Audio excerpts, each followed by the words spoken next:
मेरी माँ मिल गई। कहानी एक माँ की। माँ वो सितारा है जिसकी गोद में जाने के लिए हर कोई तरसता है। जो माँ को नहीं पूछते वो जिंदगी भर जन्नत को तरसता है। मिल गई माँ। रितेश की माँ जानकी देवी उसे बहुत प्यार करती। रितेश भी अपनी माँ को बहुत मानता। स्कूल से जैसे ही वह घर आता, माँ को गले लिपटकर उसे ढेर सारा प्यार करता था। कुछ दिनों बाद जानकी की तबीयत काफी बिगड़ने लगती है। डॉक्टरों ने बताया कि उसे कैंसर है। अभी रितेश चौथी कक्षा का एग्जाम दे रहा था। एक दिन स्कूल से जब वह घर लौटा तो उसकी माँ बाहर आंगन में गहरी नींद में सो रही थी। ढेर सारे लोग वहां जमा थे। रितेश माँ को जगाने की बड़ी कोशिश की, मगर अब भला वो कहाँ से जागने वाली थी। मासूम रितेश को तो यह भी नहीं पता था कि उसने आज क्या खो दिया। वक्त बीतता गया। रितेश की मासूम निगाहों माँ के लिए तरसती रही। रितेश का दुख पिता से देखा नहीं गया। पिता ने रितेश की माँ की कमी दूर करने के लिए दूसरी शादी की सोची। काफी टटोलने के बाद मनोरमा को अपनी दूसरी पत्नी बनाने का निश्चय किया। मनोरमा तलाकशुदा थी और उसकी 6 साल की एक बेटी भी थी। मनोरमा रितेश को बहुत प्यार करती। रितेश भी अपनी खोई माँ को पाकर बहुत खुश था।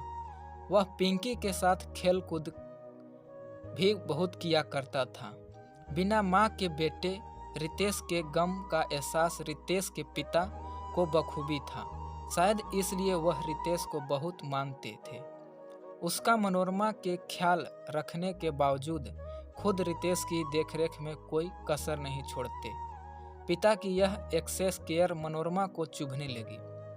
धीरे धीरे रितेश के पिता के दिल में मनोरमा से अधिक रितेश के लिए प्यार था। यही प्रेम मनोरमा के हृदय में रितेश के लिए ईर्ष्या और नफरत पैदा करने की वजह बन गया। मनोरमा को अब रितेश फूटी आंख नहीं भाता था। उसका प्यार अब पिंकी के लिए रह गया था। माँ के अंदर इस बदलाव से रितेश काफी दुखी रहने लगा। पिता के न रहने पर मनोरमा रितेश को पिंकी के साथ खेलने भी नहीं देती थी। रितेश फिर भी मनोरमा को अपनी माँ ही समझता था। वो उसके लाख झटकाने पर भी उसे पल्लू से ही बंद करके रहने का प्रयास करता था। तंग आकर खुद से रितेश रखने के लिए मनोरमा ने उसे घरेलू कामों में उलझाकर रखने लगी।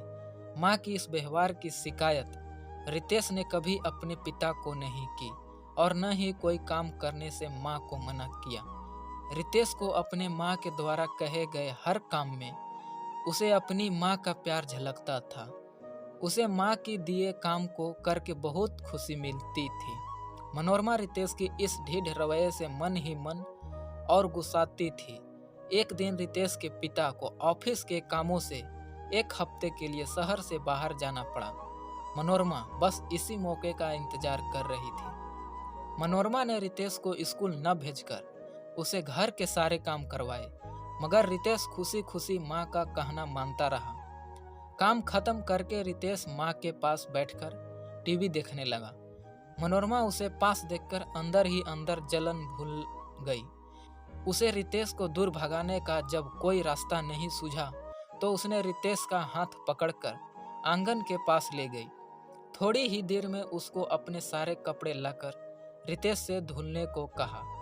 थका हारा रितेश, जिसने पूरी दिन कुछ नहीं खाया था, माँ के बताए काम को मन लगाकर करने लगा।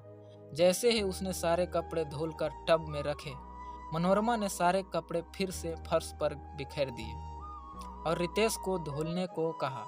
भूखा प्यासा रितेश पूरी लगन से माँ के आदेश का पालन करता रहा। यह सिलसिला यूं ही चलता रहा। धीरे धीरे शाम और शाम से रात हो गई।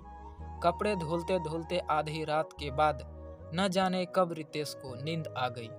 सुबह मनोरमा ने रितेश का कान ऐंठकर उसे नींद से जगाया। मनोरमा ने रितेश से कहा, मैंने तुमको ये कपड़े धोने को कहा था और तुम आराम से सो रहे हो। रितेश, नहीं माँ, बस आंख लग गई थी, बस अभी धुल देता हूँ। मनोरमा मन ही मन सोचने लगी, ये किस मिट्टी का बना है। जानकी ने इसे क्या खिला पिला कर बड़ा किया है। मेरे इतना परेशान करने पर भी यह मुझसे जरा भी नाराज नहीं है। माँ को परेशान देखकर रितेश कपड़े धोते हुए मनोरमा से पूछा, क्या हुआ माँ, तुम सोच क्यों रही हो? मनोरमा ने आखिरकार रितेश से पूछ ही लिया। रितेश, मैं तुमसे वही कपड़े बार बार धुलवाती हूँ, पर फिर भी तुम्हें जरा भी गुस्सा नहीं आया? क्यों रितेश? माँ तुम्हारे कपड़ों में भी मुझे तुम ही दिखाई देती हो, फिर मुझे ये काम करने में गुस्सा कैसे आ सकता है? बोलो माँ। अपने के लिए रितेश के मन में इतना प्यार जानकर मनोरमा का गला भर गया। उसने रितेश के हाथ से कपड़े फेंके और उसको अपने गोद में उठा लिया।